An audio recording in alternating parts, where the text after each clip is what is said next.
সর্ষের ভিতরে ভূত। মহেশতলা এসবিআই ব্যাংকের চুরির ঘটনায় গ্রেপ্তার ব্যাংকের কর্মী এবং তার আত্মীয়।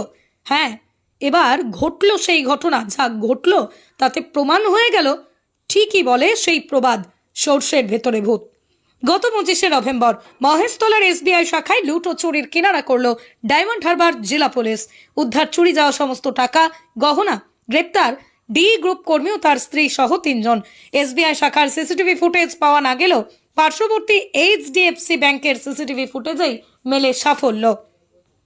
সিসিটিভি ফুটেজকে হাতিয়ার করেই এবার তদন্তে নেমেছিল মহেশতলা থানার তদন্তকারী আধিকারিক। ফুটেজে দেখা যায় ওই 4র্থ শ্রেণীর কর্মী এবং তার স্ত্রীকে গতকাল ডেবরাতেই তাদেরকে গ্রেপ্তার করে মহেশতলা থানার তদন্তকারী আধিকারিক। জানা গেছে, উলুবেড়িয়া থেকে উদ্ধার হয় চুরি যাওয়া সমস্ত টাকা, গহনা।